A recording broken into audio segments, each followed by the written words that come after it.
नमस्कार दोस्तों।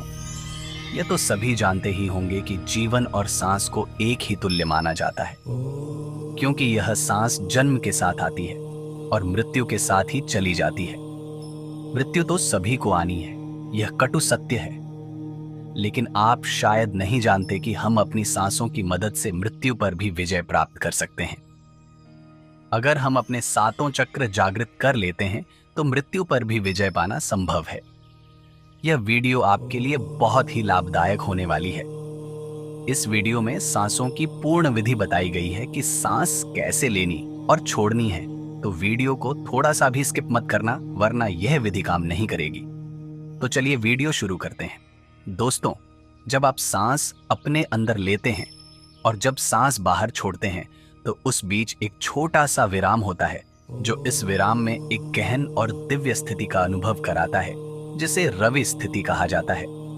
और यह सांस ही हमारे जीवन में अलग अलग रूपों में आत्मा का रूप लेकर ही शरीर को ग्रहण करती है, चाहे वह पशु हो या मानव।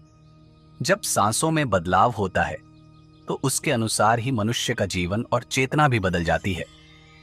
जहां एक निम्न स्तर की सांस मनुष्य को पशु बनाने में सक्षम होती है, वहीं एक उच्च स्तर की सांस मनुष्य में दिव्यता उत्पन्न कर सकती है।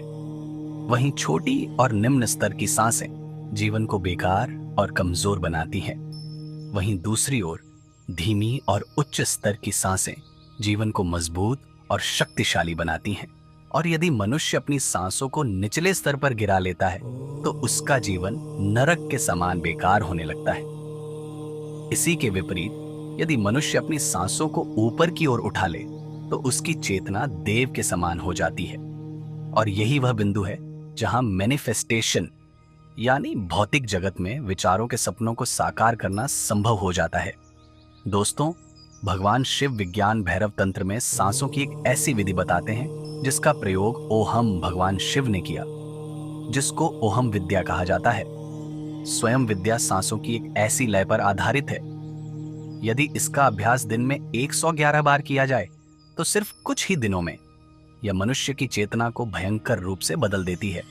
और यह स्वाभाविक सी बात है कि इस बढ़ती हुई चेतना से कोई कुछ प्राप्त कर सकता है।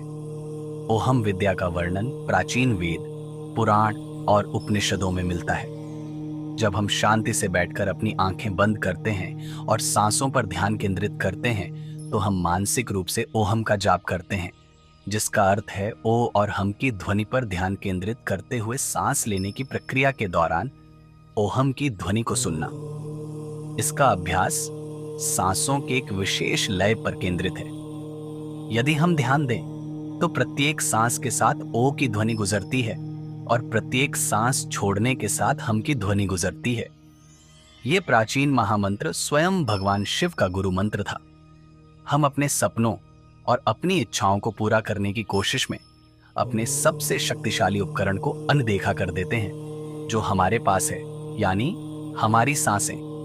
जब हम सही तरीके से और गहरी सांसें लेते हैं तो हमें अपने मन में स्पष्टता प्राप्त होती है और हमारी ऊर्जा और हमारी इच्छाओं के साथ एक हो जाती है।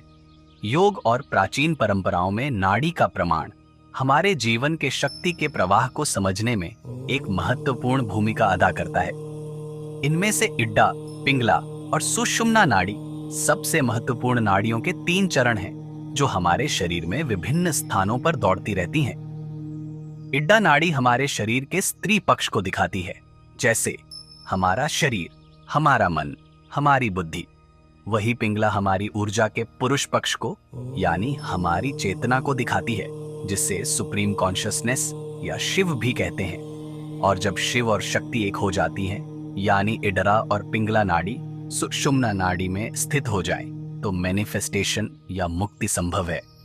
इसका सीधा सा उदाहरण है बजरंग बली, जिन्होंने इड्डा और पिंगला को सुषुम्ना नाड़ी में स्थित करके सभी 18 सिद्धियों को प्राप्त कर लिया था।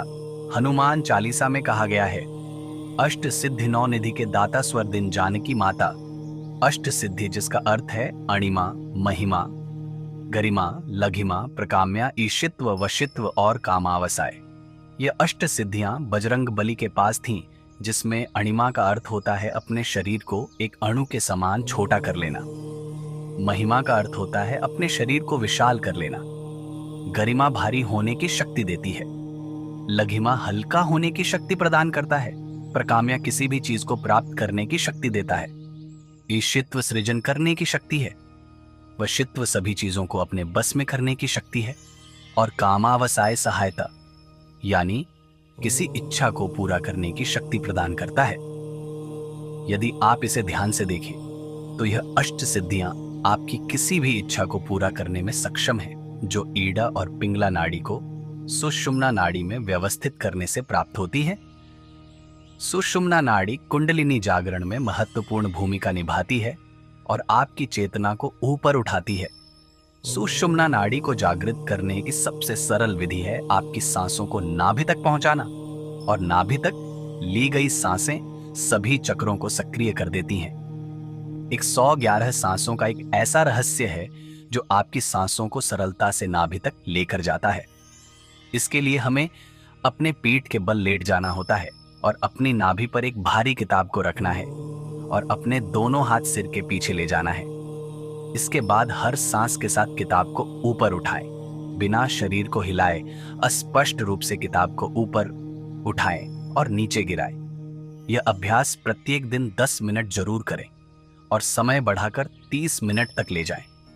एक बार इस क्रिया में निपुणता हासिल करने के बाद दूसरे चरण को अपनाएं। इसके लिए आपको दीवार के पास खड़े हो जाना है और अपनी पीठ को दीवार से टच किए बिना, मतलब आपको दीवार से थोड़ा दूर पीठ करके खड़ा होना है। अब पहले चरण की तरह सांस लें।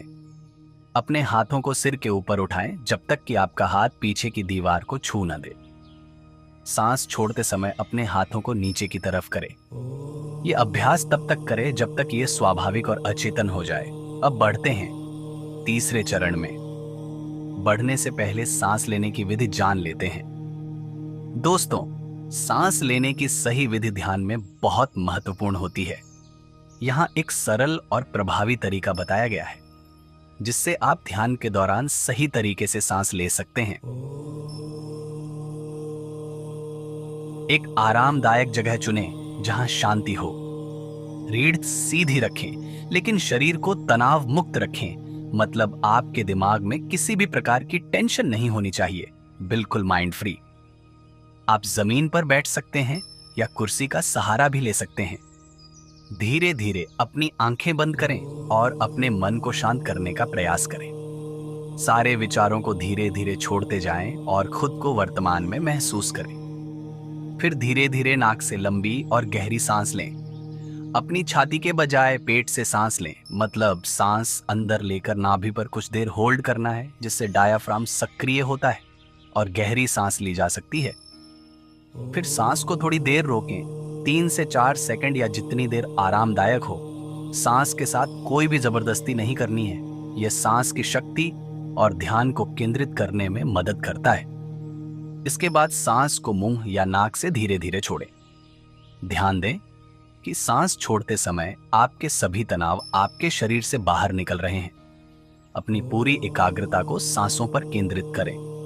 जैसे जैसे आप सांस लेते और छोड़ते हैं, उसी पर ध्यान दें और विचारों को आने जाने दें। इस प्रक्रिया को 10 से 15 मिनट तक करें या जितना आप सहज महसूस करें।